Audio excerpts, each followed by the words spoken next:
Alors aujourd'hui, comme dans le titre, on va vous faire un nouvel update lecture. Le premier livre que j'ai lu, il s'agit de The Girls de Emma Cline. C'est un contemporain. Oui, c'est un contemporain un peu dramatique. Dans ce livre, on va suivre la petite Evie qui a 14 ans et qui a un peu du mal à trouver sa place dans le monde, on va pas se le cacher. Bon, la crise d'adolescence, vous connaissez tout ça, tout ça. Sa mère n'est pas hyper présente, ça n'aide pas, elle est très focalisée sur son nouveau compagnon. Sa meilleure amie, la meilleure amie d'Evie, elle commence aussi à s'émanciper de cette amitié, à prendre ses distances et à traîner avec des gens qui n'apprécient pas Evie, et donc Evie est mise de côté. Bref, c'est un peu la galère pour la petite.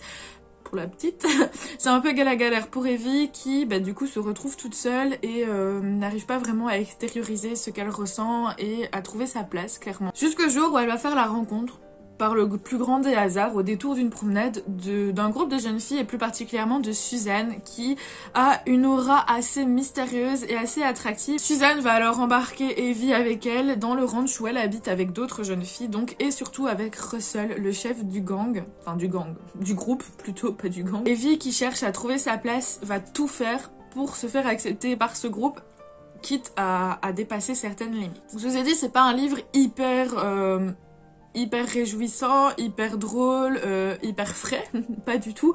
Le thème principal c'est quand même la secte, et c'est ça qui était super intéressant je trouve, c'est de voir le point de vue d'une jeune fille qui se fait embarquer dans une secte mais qui ne comprend pas que c'en est une en fait, vous voyez ce que je veux dire. Et en fait le livre, pour tout vous dire, est inspiré de la secte de Charles Manson, la Family je pense qu'elle s'appelle. C'était une secte et ils ont commandité le meurtre de la femme de Roman Polanski, je sais pas si c'était sa femme ou sa fiancée à l'époque, bref, qui était enceinte, et d'autres personnes qui se trouvaient dans la villa à l'époque. Et donc forcément ils sont morts malheureusement, mais les personnes qui ont commis ces crimes ont fini en prison, et c'était Charles Manson et d'autres jeunes filles qui l'avaient embrigadé dans sa secte. Ce livre est inspiré de cette histoire-là, de cette secte-là. Et j'avoue que c'est ça qui m'a intéressée parce que j'ai jamais lu de livre qui parlait vraiment de secte. Le thème de la secte m'a très fort intriguée et intéressée, et c'est pour ça que je me suis lancée dans ce livre. Mais qu'est-ce que j'en ai pensé? Alors, c'est pas un coup de cœur, mais j'ai passé quand même une bonne lecture. Dans le sens où, comme je le dis, les thèmes abordés sont quand même durs mais très bien faits, c'est assez réaliste. On voit très bien l'importance de se faire accepter, d'être accepté par soi et par un groupe. Ce que j'ai beaucoup aimé aussi, c'est l'ambiance qu'il y a autour de ce livre qui est très malsaine. Alors tout est dans la subtilité, mais on comprend vite que Evie fait des choses qu'elle n'aurait pas voulu forcément faire en temps normal, qui s'apparentent à des agressions sexuelles, à des viols ou autres, et elle ne s'en rend même pas compte parce que pour elle, c'est tout à fait logique de faire ce qu'elle fait. Donc l'ambiance est vraiment malsaine et un peu glauque, mais c'est assez prenant, malaisant, mais c'est quand même assez addictif, on va dire. Mais alors, un des points qui m'a le plus dérangée, malheureusement, c'est que je n'ai pas réussi à m'attacher au personnage. Et alors, même si ce que Evie, elle vit, est assez horrible, est assez terrible, j'ai pas réussi à m'attacher à elle et avoir pitié d'elle. C'est quand même incroyable parce que la pauvre, quoi, mais... je sais pas, elle m'a pas spécialement touchée, voilà. Les autres personnages, bon, on va même pas en parler parce qu'ils sont assez particuliers, vu qu'ils sont dans une secte, ils ont des idées assez particulières. Russell, c'est un gros porc. Et Suzanne, etc., c'est pas des bonnes personnes, quoi. Donc on peut pas s'attacher à elle. Et Evie, voilà, je me suis pas attachée non plus à elle, je l'ai trouvée...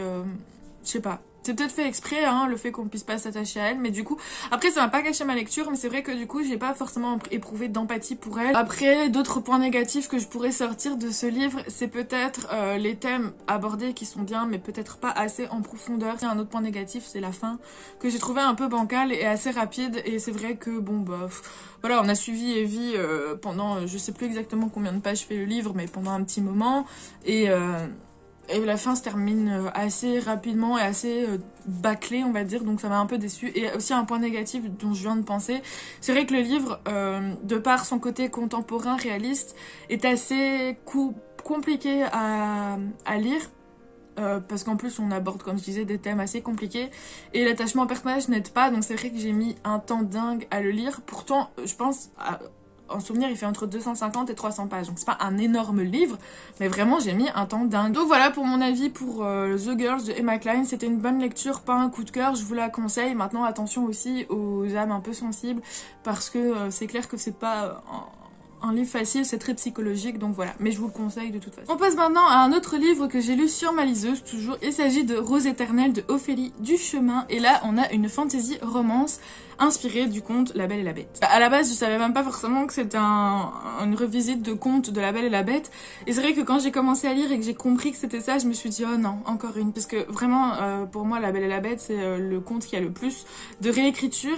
Et je me suis dit, oh non, c'est pas vrai, on va retomber on retourne dans La Belle et la Bête. J'ai quand même lu en me disant, on verra bien, on va lui laisser sa chance. Et qu'est-ce que j'ai bien fait, parce que ce livre est presque un coup de cœur. Enfin, non, en fait, c'est pas presque, c'est un coup de cœur, clairement. J'ai adoré du début à la fin. Donc dans ce livre, forcément, comme je vous l'ai dit, c'est une réécriture. On va suivre Méliane qui représente Belle. Méliane vit dans un royaume où le roi et la reine sont morts et leur fils a disparu. Voilà, donc il n'y a plus personne qui règne. Suite à la découverte d'un complot qui vise sa famille et le commerce de son père, Méliane va décider de s'en mêler et elle va apprendre des choses qu'elle n'aurait jamais dû apprendre et intercepter une conversation qu'elle n'aurait jamais dû entendre. Et du coup, ça va lui poser énormément de problèmes parce qu'elle va être obligée de s'enfuir, de quitter sa famille. Elle va atterrir au château parce qu'elle a décidé d'y aller pour essayer de parler au roi et enfin pas au roi et la reine vu qu'ils sont morts, mais à leur fils, ou de trouver quelqu'un qui pourrait l'aider à sauver sa famille qui, elle, est restée dans son patelin. Et du coup, elle s'enfuit vers le château et là, elle va rentrer dans le château et elle va se rendre compte qu'en fait, il y a une malédiction qui pèse sur ses habitants. Ce qui est quand même incroyable, c'est que l'autrice, donc Ophélie Duchemin, a réussi à en faire quelque chose d'assez original, d'assez sombre, d'assez mature. Et c'était super cool à lire. Déjà, on a un univers très riche, mis à part le côté qu'on connaît de La Belle et la Bête, malédiction, la bête, la belle, etc. Tout ce qu'il y a autour, c'est très très riche parce qu'on a un nouveau peuple, un nouveau peuple qui fait son entrée et c'était super chouette parce que du coup l'univers s'étend. On a une intrigue qui est hyper passionnante, mise à part donc du coup l'intrigue principale comme dans La Belle et la Bête, on a une autre intrigue qui elle est hyper passionnante et hyper intrigante. Voilà, on a un conflit, on a des complots, on a un conflit entre les deux peuples. Je trouvais que la réécriture du coup elle était très très bien menée, elle reste quand même fidèle au conte qu'on le connaît, mais en même temps elle apporte des touches d'originalité qui ne sont pas négligeables et c'est super agréable. Méliane, qui est donc le personnage principal, est juste incroyable. C'est très rare quand je rigole devant des livres, devant des réactions de personnages ou quoi, mais elle m'a fait mourir de rire, elle est juste géniale, elle se laisse pas faire et elle est même pas gênée de quand elle parle au prince ou quand elle parle à des gens qui sont plus hauts qu'elle dans la hiérarchie. Elle a pas peur de les remettre à sa place et de s'opposer, etc. Et je la trouve hyper drôle, hyper hilarante. Ses petites punchlines sont super bien placées et c'est super agréable de voir une héroïne comme ça. Et donc je disais aussi le côté un peu plus sombre, un peu plus adulte qui est très agréable et très appréciable. Après, le seul petit point négatif que je pourrais dire, c'est la fin que j'ai peut-être trouvé un peu bâclée. Parce que je m'attendais à ce qu'on ait une fin un peu épique avec combat, etc. Et finalement, elle se termine assez rapidement. Mais après, j'ai parlé un petit peu avec l'autrice sur Instagram qui m'a dit que oui, c'était un choix qu'elle avait fait et que mais qu'il y avait une suite qui allait arriver. J'ai aussi apprécié parce qu'il y a des petits clins d'œil à la petite sirène, mais je vous en dis pas plus. Il faut lire le livre pour savoir quels sont ces clins d'œil et apparemment, petit spoiler alerte, la suite sera une réécriture du conte de la petite sirène. Voilà, c'est ce que l'autrice m'a dit. Donc en conclusion, j'ai beaucoup aimé ce livre. C'était un vrai coup de cœur. J'ai pas du tout regretté, même par rapport à mes peurs du début. Elles sont toutes parties et franchement, je vous le conseille si vous aimez les réécritures. Même la romance qui au final, c'est quand même le point central de l'histoire, n'est pas niaise et il n'y a pas que ça en fait. Et du coup, on n'a pas l'impression de lire juste une simple romance et vraiment il y a beaucoup plus d'enjeux, donc voilà, c'était super agréable et je vous le conseille. Comment vous dire, on en a entendu parler tellement sur les réseaux quand il est sorti, la traduction française, etc., que voilà, c'était impossible pour moi de passer à côté, il me tentait tellement. Et là, comment vous dire que je vais vous présenter une déception. C'est C'est un roman fantasy qui a été écrit par Holly Black et il s'agit du premier tome, Le Prince Cruel. C'était une déception. Mais je vais vous expliquer pourquoi. On va suivre Jude, qui est une jeune fille lambda, tout à fait banale. On commence l'histoire quand elle a 8 ans, elle est avec sa sœur jumelle, et sa grande sœur qui, elle, est un peu plus particulière, physiquement, etc. Elle est pas vraiment humaine, on va dire. Tout se passe bien jusqu'au moment où quelqu'un sonne à la porte et là c'est un monstre, enfin un fée en fait qui arrive devant la porte, qui tue les parents des jeunes filles et qui kidnappe du coup la grande sœur et les petites sœurs, vu qu'il a tué tout le monde, et qui les amène au royaume des fées. Jude, elle est un peu perturbée parce qu'elle a quand même vécu la mort de ses parents en direct et elle est embarquée dans un monde qu'elle ne connaît pas et surtout dans un monde qui rejette énormément les mortels, qu'ils estiment trop faibles, trop mortels en fait pour eux, et donc du coup ils les mettent plus bas que terre. Donc on va suivre l'histoire de Jude qui a 10 ans plus tard, donc à ses 18 ans, c'est là que l'histoire commence vraiment, et elle va essayer de trouver sa place parmi ces fées qui la méprisent et montrer que même si elle n'est que mortelle, elle a tout aussi la légitimité de vivre là et qu'elle n'est pas plus nulle qu'une autre. Voilà, donc franchement j'avais beaucoup apprécié, enfin j'avais lu le résumé, en même temps là pour le coup c'était impossible de passer à côté vu le nombre de gens qui en ont parlé, mais vraiment il me tentait de ouf, et comme je vous dis c'était une déception. Le début franchement commençait bien, j'étais à fond dedans, je l'ai lu en lecture commune et j'étais vraiment trop dedans, j'ai trop apprécié le début, et puis à partir de certains moments je saurais même pas vous dire à partir de quand mon intérêt pour le livre a commencé à redescendre, parce que j'ai trouvé qu'il y avait énormément d'incohérences, il y avait énormément de longueur, qu'il y avait des choses qui n'avaient aucun intérêt d'être là. Il y a même un chapitre, je me suis dit mais pourquoi il existe ce chapitre, genre ça n'a aucun sens, vraiment. J'ai l'impression que ce chapitre avait été rajouté pour faire du drama, enfin bref voilà. Donc il y a ce petit côté-là qui m'a un peu déplu. Je trouvais qu'il y avait énormément de clichés, mais bon, ça, à la limite, les clichés, je vais vous dire, je suis pas non plus... Enfin, c'est normal, il y en a dans tous les livres. À un moment, quand on lit énormément de livres d'un même genre, il y a certains codes, il y a certains clichés qu'on retrouve, ce qui est tout à fait normal. Mais là, je sais pas pourquoi, ça m'a beaucoup dérangée. Et puis surtout, je trouve que les personnages, pour moi, ils sont juste... inintéressant quoi. Jude elle est insupportable au possible, alors peut-être que c'est fait exprès, je sais pas, mais je l'ai trouvée hyper insupportable.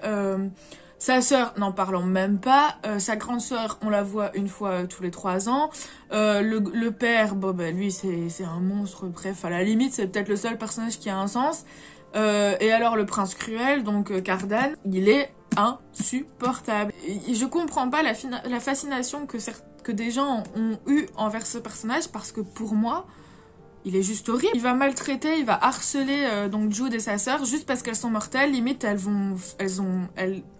elles risquent leur vie en fait avec ces gens-là. Il les manipule. Il a forcé à un moment Jude à quand même à se déshabiller devant tout le monde. Enfin bref, il va quand même assez loin. C'est même pas... Enfin, c'est vraiment du harcèlement qui va très loin. Et je comprends pas comment est-ce qu'à un moment donné, il pourrait... Enfin, Jude pourrait lui pardonner. Enfin, bref. Je trouve qu'il n'y a pas énormément de cohérence entre tout ça. Enfin, c'est pas un petit harcèlement, je veux dire, qui pourrait être pardonné, même si on pardonne pas le harcèlement, mais je veux dire, qui pourrait être, même, enfin, je veux dire, on tolère pas le harcèlement, mais qui pourrait être pardonné parce que le mec est con. Là, c'est juste qu'il est cruel et vraiment méchant.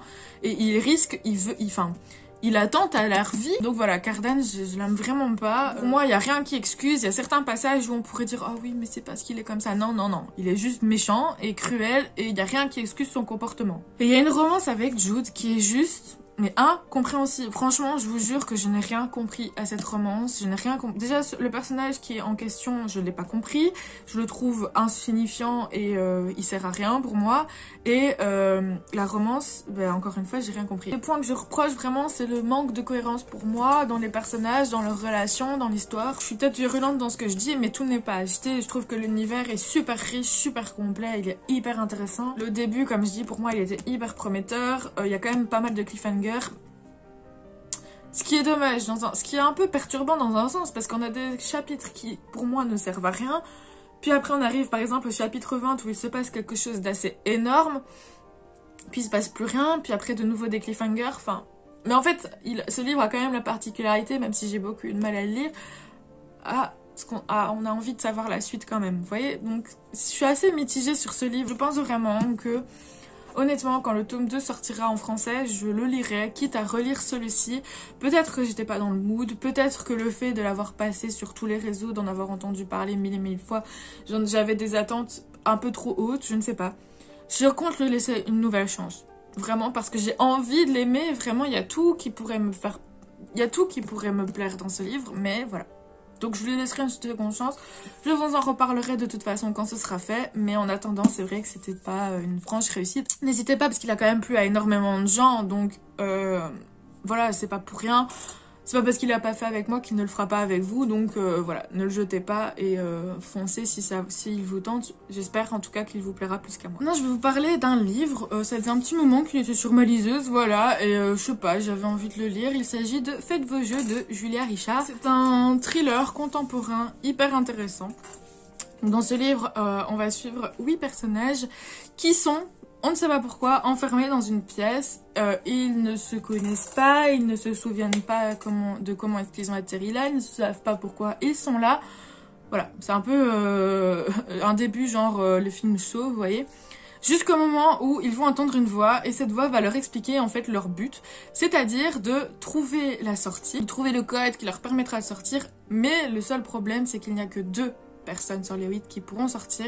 Et dans ces 2 personnes-là, il y a le loup, donc la personne qui les a enfermés, qui se trouve parmi eux et qui connaît le code. Donc leur but c'est de survivre, d'essayer d'être dans les 2 derniers et surtout, bien évidemment, de trouver le loup parce que c'est un peu lui ou elle qui est la clé. C'est vraiment assez stratégique, assez manipulation, assez psychologique et j'ai vraiment beaucoup aimé. On se trouve dans un huis clos assez angoissant, assez psychologique. Donc le livre est divisé en plusieurs parties et ces parties représentent un point de vue d'un des 8 personnages, ce qui est assez intéressant parce que du coup on peut tous les voir, on a tous chacun leur point de vue, tous leur caractère et on peut s'attacher un petit peu à eux. Et puis finalement on arrive à un moment et on se dit mais c'est qui le loup, parce qu'on les a tous vus et il y en a, tout le monde est suspect, en même temps tout le monde n'est pas suspect, enfin vous voyez c'est assez perturbant et tout le long du livre j'étais en mode vas-y il faut que je trouve le loup, j'avais plein de théories qui popaient et je vous avoue qu'à un moment donné la fin je l'avais trouvée, j'avais pensé à cette fin mais je me suis dit que c'était pas possible et donc quand je suis arrivée à la fin je me suis dit mais enfin, mais après ça m'a pas déçue parce que du coup voilà l'autrice elle a très bien réussi son coup et elle a réussi à nous mettre assez d'indices pour qu'on pense à ce qui allait se passer, mais en même temps à ce qu'on se dise, ben non, en fait, c'est pas possible. Donc voilà, j'ai beaucoup aimé ce livre que j'ai trouvé très addictif, très original. On a vraiment envie de deviner qui est le loup, de savoir qui va mourir, qui va survivre, qu'est-ce qui se passe. Et après, on se rend compte que finalement, il y a quand même beaucoup plus derrière que ce qu'on pense. Les points de vue alternés, comme je disais, sont vraiment super chouettes. Enfin voilà, l'ambiance... En fait, c'est vraiment l'ambiance. Et je trouve que pour un huis clos, c'est plutôt bien réussi parce qu'il y a quand même pas mal d'action et on ne s'ennuie jamais. Donc si vous aimez les thrillers, jeunesse un peu psychologique, je vous le conseille fortement, il vaut le coup. Alors, je passe à l'avant-dernier livre. Il s'agit de Point de fuite, écrit par Marie Collot et Nancy Guilbert. Ce livre-ci, je l'ai trouvé lors de mes détours dans ma librairie. Et j'en avais jamais entendu parler parce que je crois que le jour où je l'ai acheté, il venait de sortir. Personne n'en avait parlé encore sur les réseaux, je l'ai même pas encore vu passer et je sais pas pourquoi, il m'a intriguée. Je trouve que la couverture est super belle, vous voyez les tranches sont rouges, enfin vraiment le packaging est juste ouf. Et alors en lisant un petit peu le résumé quand même pour savoir, j'ai vu que ça allait parler d'une relation amoureuse assez destructrice et donc je me suis dit bon pourquoi pas me lancer dans ce style de livre et franchement je ne regrette pas du tout mon choix. Donc dans ce livre on va suivre Mona qui est une jeune fille, tout ce qu'il y a de plus lambda encore une fois, hyper pétillante, hyper joyeuse, qui a des rêves plein la tête et dont un de ses rêves c'est de devenir artiste professionnelle. Elle adore dessiner, elle veut en faire son métier jusqu'au jour où elle va rencontrer un jeune homme qui partage sa passion. Et donc ils vont filer le parfait amour, mais cet amour va se révéler être plus destructeur que ce qu'elle ne pensait. Cet homme va commencer un peu à l'enfermer, à transformer sa personnalité, son caractère, sa vision de la vie, son entourage, etc. Voilà, donc elle va vraiment être enfermée dans cette étreinte malsaine. Alors, on a énormément de personnages aussi qui vont... dont le destin vont s'entremêler avec celui de Mona. Alors j'ai beaucoup aimé ce livre, je l'ai trouvé très émouvant, très prenant, très addictif. Il y a des passages... En fait ce livre m'a fait passer par énormément de sentiments, il ne m'a pas laissé du tout de marbre. Il y a des passages émouvants, il y a des passages révoltants, il y a des passages qui m'ont attendri, il y a des passages qui m'ont vraiment ému, vraiment émouvant. Voilà, ça m'a empli d'émotions. J'ai terminé le livre avec la larme à l'œil. Enfin, vraiment, c'était hyper prenant, sentimentalement parlant. J'ai beaucoup aimé, c'est les différents points de vue, donc voilà, c'est beaucoup alterné. J'ai quand même une petite préférence. J'aime beaucoup les personnages qui sont présentés dans ce livre, même si j'ai quand même une préférence pour Mona, parce que elle me fait de la peine, cette pauvre fille. Et puis même, voilà, elle est touchante et on a juste envie de l'aider. Mais tous les personnages sont hyper bien travaillés et sont hyper intéressants. Je trouve qu'on a un beau message de fin, heureusement ça se termine bien. Et surtout, ce qui est hyper agréable, c'est que ça tombe pas dans le mélodrame. Pourtant, avec des sujets pareils, ça pourrait très vite être trop, vous voyez. Après, il n'y a pas vraiment de point négatif, peut-être juste... les poèmes, parce qu'à un moment on a un personnage qui aime beaucoup écrire des poèmes. Moi les poèmes, je suis pas hyper sensible à ça, donc voilà, ils m'ont pas, je les ai passés en fait. Mais après c'est pas vraiment un point négatif, c'est juste pour moi ça fait pas... Enfin si, ça avait un intérêt, mais voilà, sans plus. Et je trouve que quand même, faut se le dire, certains passages peuvent être assez durs moralement, peut-être pour des gens trop sensibles ou pour des gens qui ont vécu la même chose que Mona ou que les autres personnages, parce qu'on va parler quand même de femmes battues, de femmes enfermées physiquement et moralement. On a un personnage qui vient du Rwanda et qui a connu... le génocide qu'il y a eu et qui a perdu du coup sa famille, ses parents, etc. Et on en parle et c'est hyper émouvant, hyper touchant, donc voilà. En fait, tous les personnages à leur façon ont connu des périodes de violence, de cruauté humaine, et j'ai trouvé ça hyper réaliste. C'était dur, franchement c'était dur parfois, mais c'était hyper... C'était une très très bonne lecture que je vous conseille. Et alors, le dernier livre, mais alors là, je le savais hein, mais bon... Il s'agit de La fiancée de Kiera Cass, et c'était la pire déception de tout ce book haul, même de 2020 je pense, on peut le dire. J'ai détesté, enfin j'ai pas détesté parce que c'est quand même assez fort, j'ai vraiment pas aimé ce livre. Pourtant Dieu sait que Kiera Cass c'est quand même une autrice que j'ai adorée avec La Sélection. La Sélection, pour vous dire, je l'ai relue 2-3 fois tellement, enfin voilà, c'est un peu ma lecture doudou que j'aime beaucoup relire, et j'aime beaucoup, même si ça peut être cliché etc, c'est quand même, enfin voilà, j'aime bien.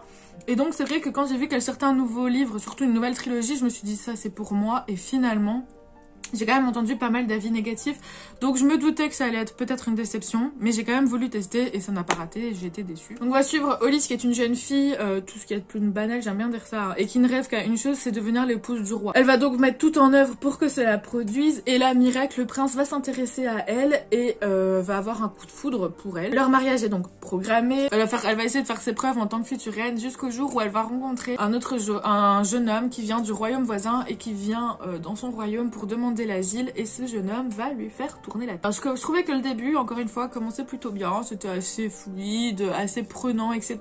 Même si c'était pas hyper transcendant, ça passait bien. Autant le reste de l'histoire, mais qu'est-ce qu'elle avait aucun sens. Alors après, je dis que Le Prince Cruel, pour moi, il y avait des moments où c'était incohérent, mais alors celui-là, c'est encore pire. Il n'y a aucune profondeur dans les relations, aucune profondeur dans les personnages, aucune profondeur dans l'intrigue. C'est juste, pour moi, tout est superficiel, limite c'est du vent. Alors entre Hollis et le prince, à la limite, on sait que c'est superficiel parce que elle veut juste devenir reine et elle voit que la beauté du prince, lui il voit que sa beauté à elle, bref, bon, à la limite. Mais avec l'autre personnage, ça n'a aucun sens. Du jour au lendemain, ils se regardent et hop, ça y est, ils sont amoureux. Après, enfin, je vais pas vous raconter tout le livre, mais en vrai, c'est pas l'envie qui me manque. Mais allez, l'histoire, elle est plate. Enfin, vraiment, à un moment, il y a... un moment peut-être un peu dramatique, qui devrait être dramatique, ça m'a fait rire tellement c'était ridicule. Vraiment, tout est trop rapide, tout est trop superficiel, tout est trop incohérent, les événements sont bâclés, je ne comprends pas comment l'autrice a pu écrire quelque chose d'aussi bien que La Sélection, et ensuite ce truc. Non, je suis hyper méchante, mais en vrai... en vrai, j'arrive pas à trouver... Ah oui, le point positif qu'il y a, c'est la couverture. Mais en vrai, j'arrive pas à trouver d'autres points positifs, quoi. C'est hyper méchant, mais c'est comme ça. J'ai pas non plus envie de me cacher dans mes avis. J'ai pas aimé, j'ai pas aimé. Après, encore une fois, je jette pas le livre et je suis admirative du travail des auteurs, même si j'aime pas leur livre, parce que rien que le fait d'écrire un livre et de le publier, c'est déjà beaucoup. Je vous le déconseille pas. En soi, si vous avez envie de le tenter, tentez-le. Peut-être qu'il vous plaira plus qu'à moi, ce que j'espère. Je sais vraiment pas si je vais lire le deuxième tome quand il sortira. À la limite, j'aurais même envie de le lire juste par curiosité malsaine et me faire du mal, mais en vrai, ça me tente pas. J'en ai terminé avec cette update lecture. J'espère qu'il vous a plu. Donc ça va, c'est un bilan un peu plutôt positif, on va dire, malgré 2 déceptions. Donc surtout surtout Le Prince Cruel qui je pensais allait être une bonne lecture qui en finalement n'en était pas une. La fiancée, je savais que potentiellement ça pouvait me décevoir, donc j'ai pas été déçue d'être déçue, vous voyez ce que je veux dire.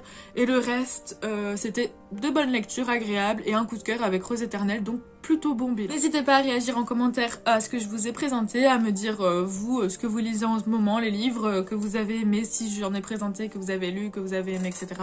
Si vous n'êtes pas d'accord avec moi, avec Le Prince Cruel ou La Fiancée, n'hésitez pas aussi à en parler et on pourra en discuter. On se retrouve la semaine prochaine, même heure, même endroit, et en attendant, portez-vous bien!